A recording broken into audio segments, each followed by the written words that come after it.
Gagawa natin ngayon ng mga sample problems, yung topics na stoichiometry, solution stoichiometry, and limiting reactant.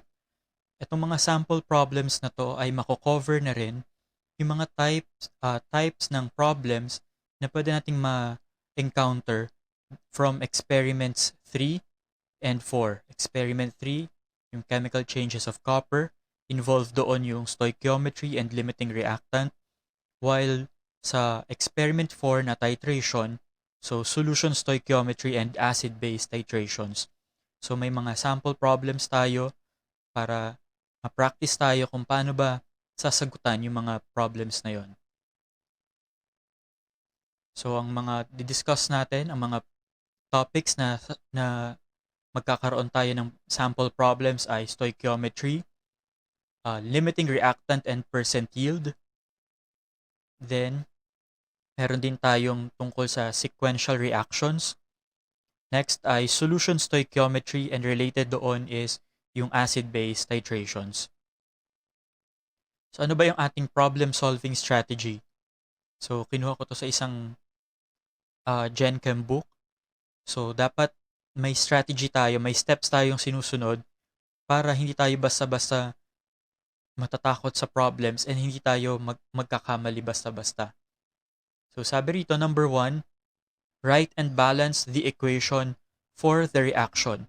So, laging important yon, lalo na kapag involving stoichiometry, dapat meron kang balanced chemical equation. Next, convert the known masses of substances to moles. So, hindi lang masses.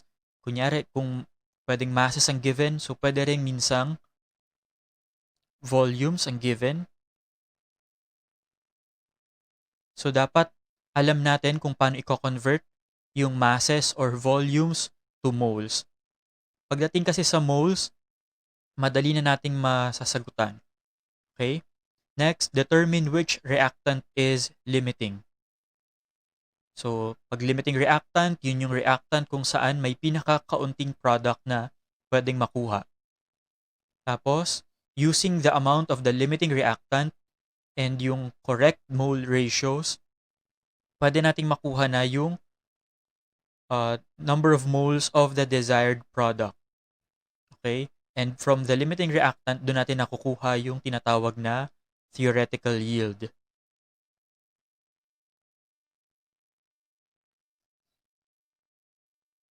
Okay? After makuha yung moles of the desired product, pwede nating i-convert na to grams using molar mass or pwedeng volume ulit. So, depende sa type ng problem. Okay? So, ito lagi yung susundin nating steps, guidelines, para sa pagsagot ng mga problems involving stoic and limiting reactant and titration. So, first problem. How many grams of hydrogen gas are produced by the reaction of 1.84 grams aluminum with excess hydrochloric acid? So, dito, wala pa tayong balanced chemical equation. So, dapat isulat muna natin yung balanced chemical equation. So, isusulat ko na yung balanced chemical equation. Hindi nyo na kailangang mag-balance. So, dalawang aluminum, 2 moles of aluminum will react with 6 moles of hydrochloric acid, forming 2 moles of aluminum chloride and 3 moles of hydrogen gas. Okay? So, sa problem, given tayo ng amount ng aluminum and ang sabi, excess hydrochloric acid. So, ibig sabihin, napakaraming hydrochloric acid na mauubos yung ating aluminum. Okay, so aluminum is our limiting reactant. And the amount of hydrogen gas will depend on the amount of aluminum. So next, sabi, number 2, convert the known masses of substances to moles. So we have here the molar mass of aluminum. So from 1.84 grams aluminum, gamitin nating factor yung molar mass. So for every 1 mole of aluminum, 26.982 grams of aluminum ang meron.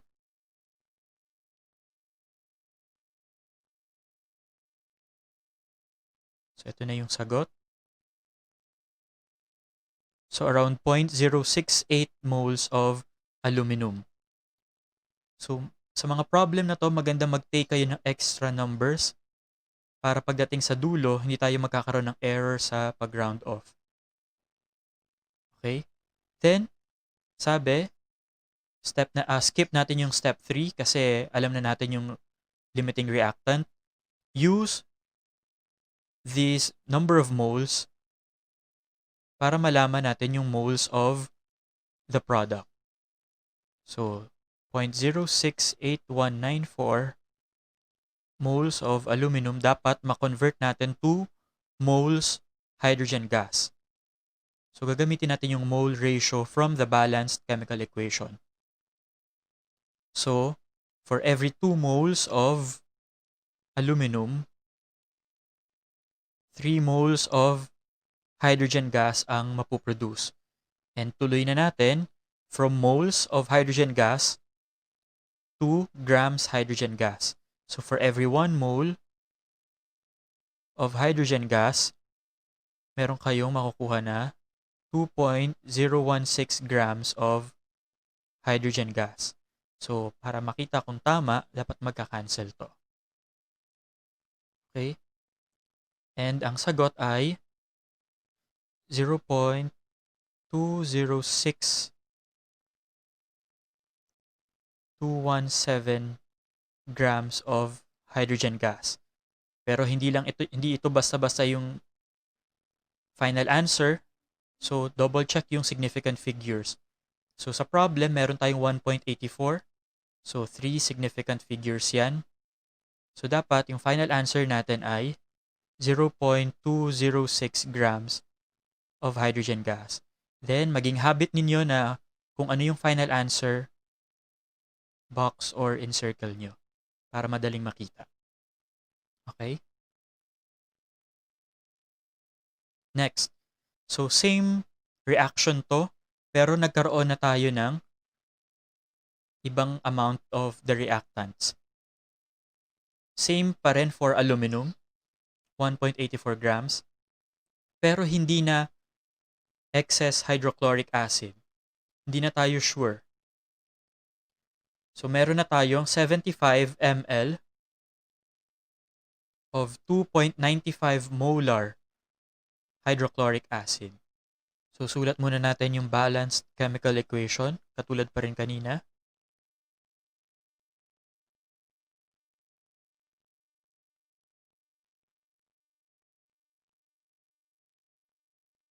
So, paano natin ngayon masasagutan? Yung aluminum, dahil in grams siya, madali natin siyang ma-convert to moles. Gamitin lang natin yung molar mass.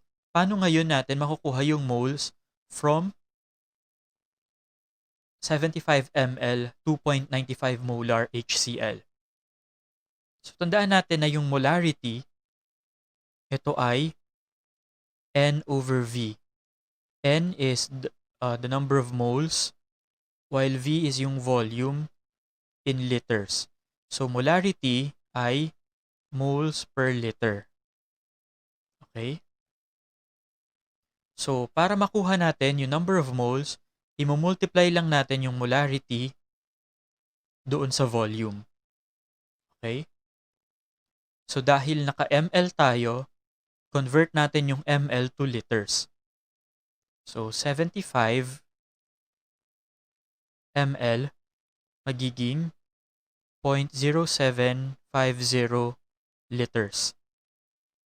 Then, multiply natin. Sabi natin, volume times molarity, makukuha natin yung number of moles. 2.95 mole HCl per liter. And ang answer is 0.22125 moles of HCl. Sa previous problem, nakuha na natin yung number of moles ni aluminum. na 0.0689194 moles aluminum. So nakuha na natin yung number of moles ng reactants. Kailangan nating alamin alin sa kanila yung limiting reactant. So get the number of moles na pwedeng makuha natin from number of moles na pwede nating makuha sa kada reactant. So for aluminum, nakuha na natin to kanina, or grams, pwede ring grams na agad. So for this number of moles ng aluminum, ang makukuha natin ay 0.206 grams hydrogen gas. While for HCl, so 0.22125 moles HCl, multiply natin sa mole ratio na 3 moles hydrogen gas, 6 moles HCl. Tapos, molar mass of hydrogen gas na 2.016 grams for every 1 mole of hydrogen gas. So, ang answer ay 0.22302 grams of hydrogen gas. Kung titingnan natin, mas konti pa rin yung hydrogen gas na pwedeng ma-produce from aluminum. So, aluminum is still our limiting reactant, and ito yung tamang sagot pa rin. 0.206 grams of hydrogen gas. Okay? Next. Cryolite is an important industrial reagent. It is made by the reaction below. Here. So in an experiment, 7.81 grams of aluminum oxide and excess hydrogen fluoride gas were dissolved in 3.5 liters of 0.141 molar sodium hydroxide. If 28.2 grams of cryolite was obtained, then what is the percent yield for this experiment? So for this type of problem, percent yield na yung tinatanong. So ganun pa rin yung kailangan natin gawin. Calculate for the theoretical yield. Pero may additional tayong isa-solve, which is yung percent yield. So first, alamin natin kung ano yung limiting reactant. And from the limiting reactant, pwede natin makuha yung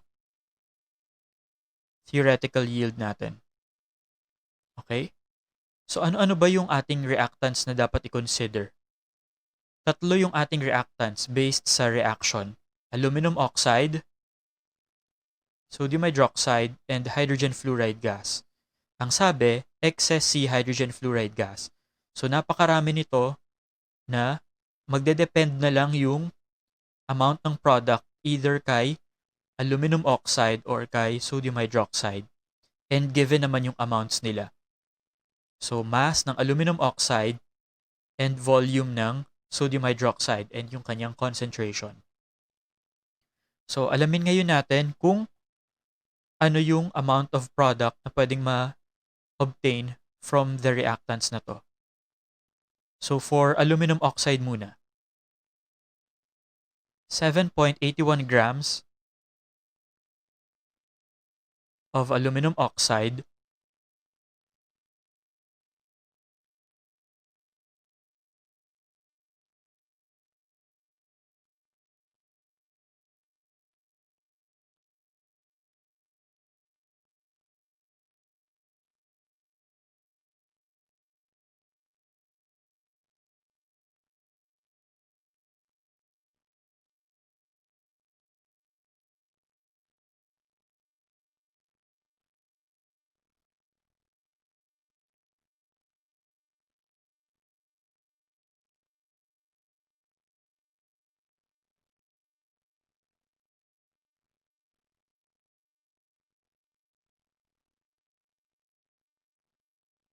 So from 7.81 grams of aluminum oxide, 0.153197 moles of cryolite. Then, for sodium hydroxide,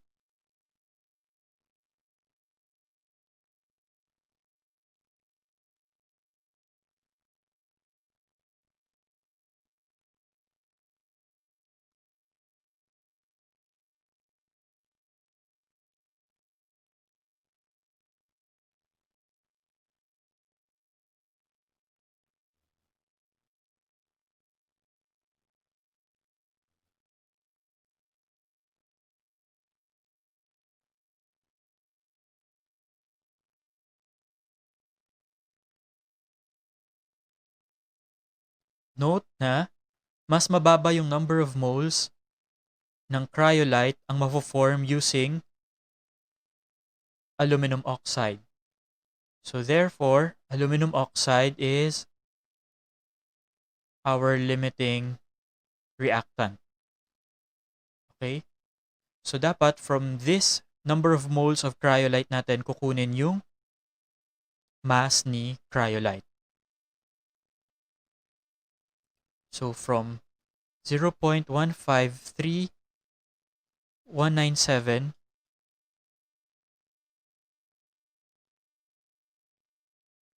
moles of cryolite, multiply natin ng kanyang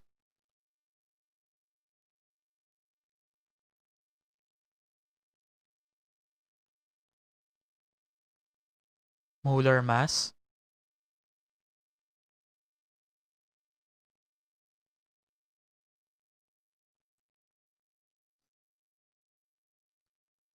So makukuha natin is 32.16240 grams of cryolite.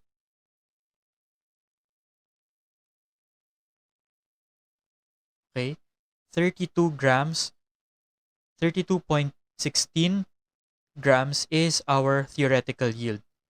So we're asked what is the percent yield. So the percent yield is actual yield divided by the theoretical yield times 100%. The actual yield is 28.2 grams.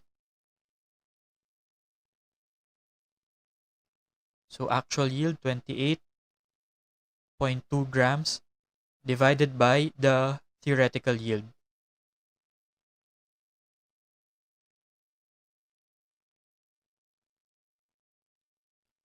And the answer is 87.680%. And ang correct number of significant figures ay 3. So ang final answer is 87.7%. Next naman na problem natin ay involving sequential reactions. So kung naalala nyo yung experiment 3, series of reactions yung pinagdaanan ng copper. So merong initial state yung copper natin, tapos may final state. May mga pinagdaan ng steps. So dapat ma-account natin yung steps or reactions na yon para malaman natin kung ano yung final product ng copper natin. Kung ano yung amount ng final product. So in this problem, zinc sulfide ang ating initial reactant. So from zinc sulfide, may mga pagdadaanan siyang reaction. So for example, concentrated by flotation, then heated in air. So zinc sulfide magiging zinc oxide. Then yung zinc oxide treated with sulfuric acid. So from zinc oxide magiging zinc sulfate.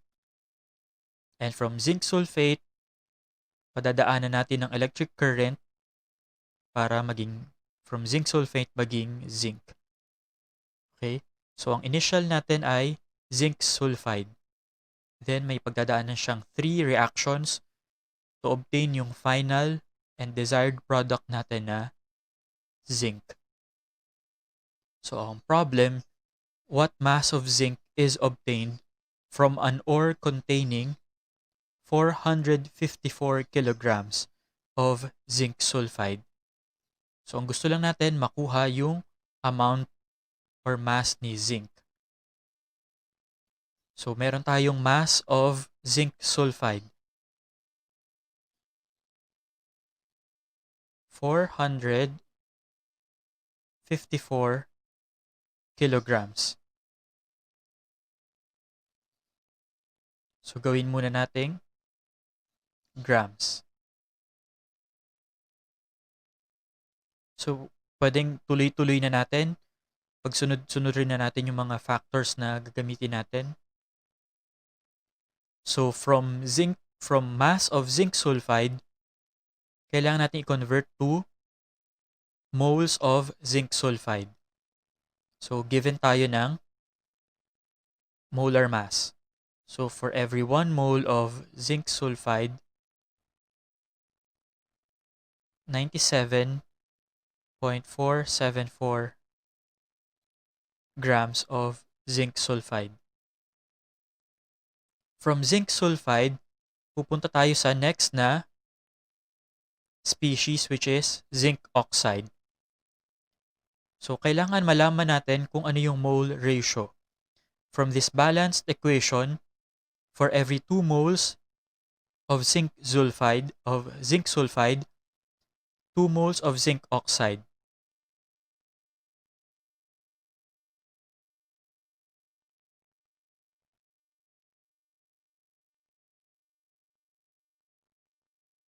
Next, zinc oxide. Meron na tayong moles of zinc oxide. So, from zinc oxide to zinc sulfate. So, 1:1.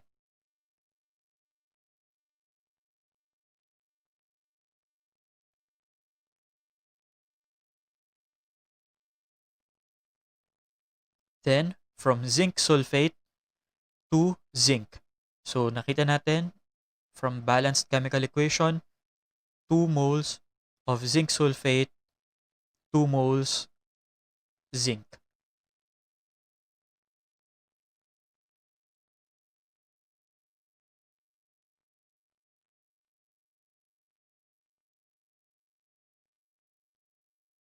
And then, from moles of zinc, kailangan natin convert to grams zinc. 65.38 grams of zinc for every 1 mole of zinc. And then, dahil malaki to, 454 kilograms, balik na lang natin to kilograms yung ating answer.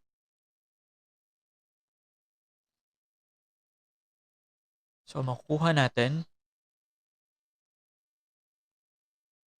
304.517 kilograms of zinc. Yung final answer dapat merong 3 significant figures, so magiging 305 kilograms of zinc. So kapag ganito ang ating type ng problem, sequential, kailangan meron tayo ng mga balanced chemical equations. And makikita natin dapat na yung product nung previous reaction, siya na yung magiging reactant nung next na reaction. So sunod-sunod lang yon hanggang sa makarating kayo dun sa final reaction. Then makukuha nyo yung final product. Next, punta tayo sa solution stoichiometry. So ang problem, how many ml of 0.65 molar potassium chromate are needed to precipitate all the silver in 415 ml of 0.186 molar silver nitrate as silver chromate. So, paano i-analyze tong problem na to? Ang sabi, meron ka ng 415 ml nito. Okay? So, tinatanong ka, gaano karami nitong reactant na to yung kailangan mo para after the reaction, lahat ng silver nitrate ay naging silver chromate na. Okay? So, ang hinahanap dito is yung minimum volume of potassium chromate. Kasi kapag na-achieve mo yung minimum volume, after the reaction, walang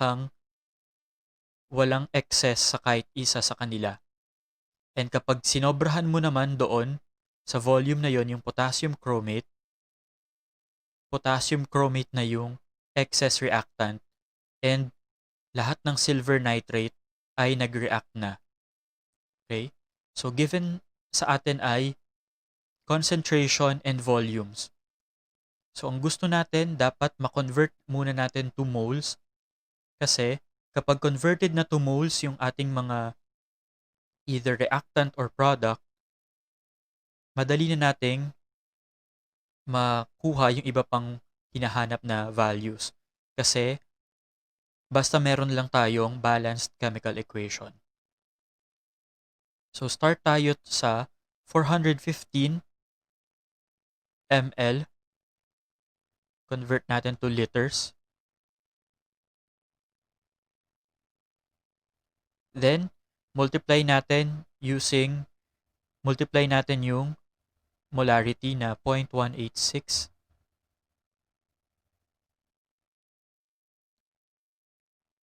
0.186 mole of silver nitrate per liter. So, ang answer is 0.07719 moles of silver nitrate. So, dito sa problem to, step by step ko muna ipapakita. Kapag sa mga susunod na problems, pwedeng dire-diretso na natin.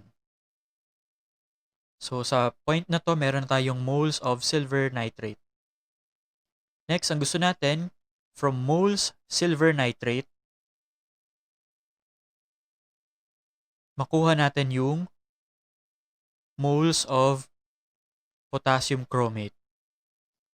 So, paano natin makukuha yung moles of potassium chromate from moles silver nitrate? Gagamitin natin yung mole ratio. So, 0.07719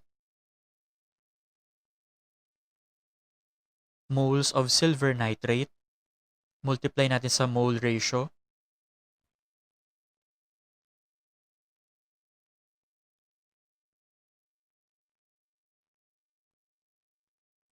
One is to 2.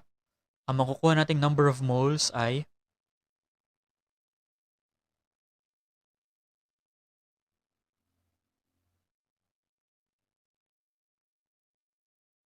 0.038595 moles of potassium chromate. Meron na tayong moles of potassium chromate. Ang hinihingi ng problem is how many milliliters. So, meron na tayong moles, meron tayong concentration. So, paano makuha yon? So, from moles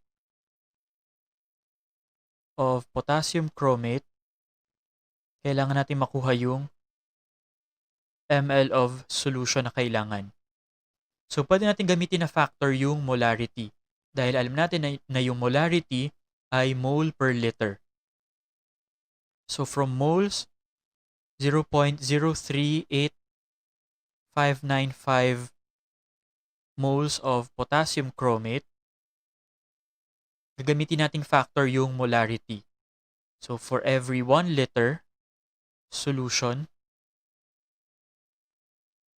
merong 0.650 moles of potassium chromate.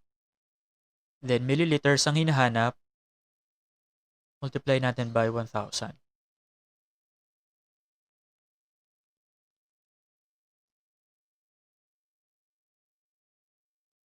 So, makukuha natin is 59.3769 milliliters. So, from the problem, kailangan ay 3 significant figures. So, ang final answer natin is 59.4 ml. Next, sagutan naman natin yung mga problems involving acid-base titrations. So, first problem, what volume of 0.955 molar HCl in milliliters is required to titrate 2.152 grams of sodium carbonate to the equivalence point? So sa titrations, alam natin na dapat at equivalence point, exact stoichiometric amounts ng reactants yung meron. Para after the reaction, lahat walang matitira kahit isa sa mga reactants and lahat sila nag-react to form your products. So meron tayong 2.152 grams of sodium carbonate.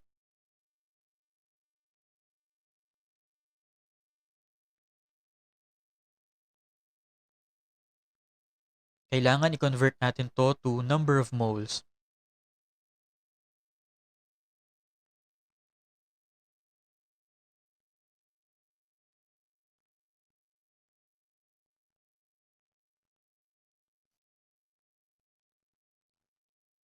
Next, ang hinahanap natin is HCl, milliliters of HCl.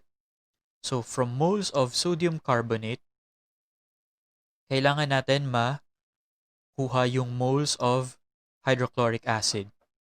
So from the equation, 2 moles of HCl for every mole of sodium carbonate. So from moles HCl, pwede natin makuha yung milliliters by using the molarity. So for every 1 liter of solution, 0.955 moles of HCl. And then, sabi milliliters. So from liters, gawin nating milliliters. So ang answer is 42.5215 ml. And dapat 3 sig figs dahil dito. Dahil sa molarity ng HCl. So magiging 42.5 ml na lang. Next. A 25 ml sample of hydrochloric acid solution requires 24.16 ml of 0.106 molar sodium hydroxide for complete neutralization. What is the concentration of the original hydrochloric acid solution? So ganito naman lagi yung titrations natin. Meron kang solution with known concentration. Okay? Gagamitin mo tong solution with known concentration para mag-react sa isang solution na may unknown concentration. So tinatanong, what is the concentration of this HCl solution? Okay? So, ganun lang. Solution stoichiometry, katulad lang ng usual stoichiometry. Convert to moles, use yung balanced equation, then makukuha mo yung moles na hinahanap ng isang reactant or product, then pwede mo nang makuha yung mass in grams or volume in milliliters or concentration. So yung common reaction ng HCl lang to and sodium hydroxide.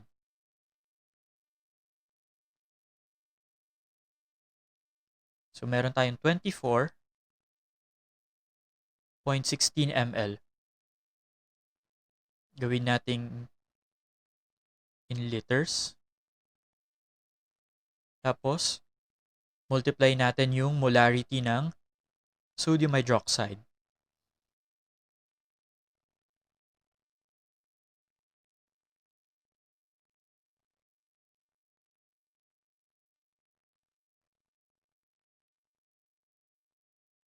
Makukuha natin is 2.56096 times 10 to the negative 3 moles sodium hydroxide. From moles of sodium hydroxide, kailangan natin makuha yung moles of HCl. Dahil 1:1 lang naman, so moles HCl is equal to 2.56096 times 10 to the negative 3 moles HCl. So, equal number of moles lang ang kailangan. Meron na tayong number of moles of HCl. Ang hinahanap is concentration. Given din tayo ng volume. So, moles divided by volume, makukuha na natin yung concentration.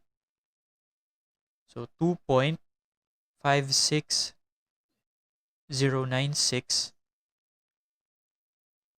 times 10 to the negative 3 moles sodium hydroxide divided by 25 ml. Pero, ang molarity ay mole per liter. So, lalagay natin tong factor na to. Ang makukuha natin is 0.102438 molar HCl, or in 3 significant figures, 0.102 molar HCl. So, ganto yung pag-solve sa kapag titration yung experiment. Okay? Kailangan mo lang ng solution na may known concentration. Gagamitin mo yung volume, concentration niya, and yung balanced equation para malaman mo yung concentration ng isa pang solution. Okay? So, i-relate lang sila using their balanced chemical equation. So, another example. So, potassium hydrogen phthalate is used to standardize solutions of bases. So, anong ibig sabihin ng standardize? Meron tayong solution ng base, gusto nating malaman yung kanyang concentration, gagamit tayo ng primary standard. So, ang ating primary standard is potassium hydrogen phthalate or KHP. K, potassium, H, hydrogen, P for phthalate. So, KHP is a primary standard. So, ang primary standard natin is a solid na mataas ang kanyang purity. And hindi siya nag-absorb ng moisture, hindi siya hygroscopic. Dahil mataas ang kanyang purity, pwede nating magamit yung solid KHP para makuha yung concentration ng ating titrant. So once na yung titrant natin ay nakuha na natin yung concentration, ang tawag doon ay standardization. So yung titrant natin pwede nating tawaging pwede na rin natin tawaging primary standard solution pala. Standard solution na. So from primary standard, ginamit natin, example is KHP, para makuha yung concentration ng titrant na pwede na rin natin tawaging standard solution. And using our titrant or standard solution, pwede nating makuha yung concentration of our analyte through titration. Okay? So in our experiment sa titration, so yung base natin ay standardized using KHP. So in this problem, if a 0.902 gram sample of KHP is dissolved in water and titrated to the equivalence point with this volume of sodium hydroxide, what is the molar concentration of sodium hydroxide? So nandito tayo sa part na to, standardization. Okay? So using a solid na mataas ang purity, makukuha natin yung concentration of a solution. If sa mga ganitong problem, walang stated na purity, so assume natin na 100% pure yung ating potassium hydrogen phthalate. Unless yung container ng KHP merong nakalagay na purity. For example, 99.5% KHP. Ibig sabihin, for every 100 grams of KHP, 99.5 grams is KHP. So yung the rest na 0.5 gram ay impurities. So pwedeng iba pang compounds na hindi na basta-basta maaalis or ma-remove. So kailangan nating i-account yung purity. Kailangan nating isama to sa pag-multiply. So kung wala namang stated nga na purity, assume na 100%. So using KHP, 0.902 grams of KHP, assume na 100% purity. For every mole of KHP, 204.22 grams of KHP. Paano ang reaction niya with bases? So from this ionic equation, kahit ionic equation siya, makikita niyo na for every 1 mole of KHP, 1 mole of hydroxide yung mag-react. So for every mole of KHP, 1 mole of sodium hydroxide.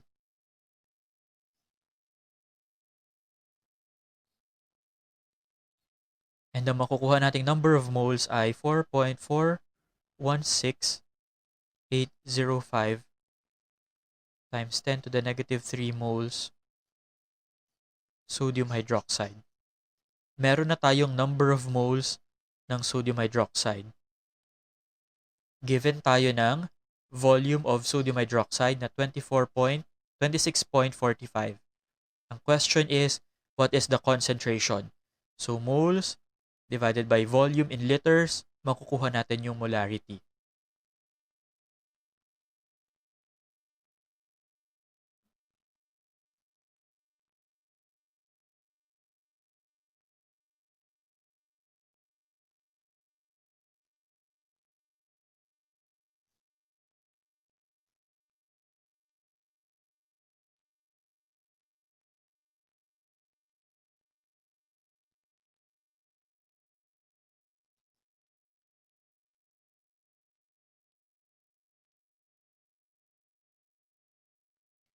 Ang nakuha nating concentration ay 0.166987 molar sodium hydroxide. Report natin to 3 significant figures. So magiging 0.167 molar sodium hydroxide na lang. So ito na yung molar concentration of sodium hydroxide. So meron tayong 45.55 ml of barium hydroxide. From ml, convert natin to liters, then multiply natin ng concentration ng barium hydroxide to get the number of moles of barium hydroxide. Okay? Then from the moles of barium hydroxide, get the number of moles of nitric acid. For every 1 mole of barium hydroxide, 2 moles of nitric acid. Then, ito na yung number of moles ng nitric acid. Ang kailangan natin is concentration. So, we have the number of moles of nitric acid. We have here the volume of the nitric acid solution. Moles divided by volume in liters. So, 10 ml, ginawa nating liters. Meron tayong 0.46916 molar nitric acid. Then, 3 significant figures. 0.469 molar nitric acid.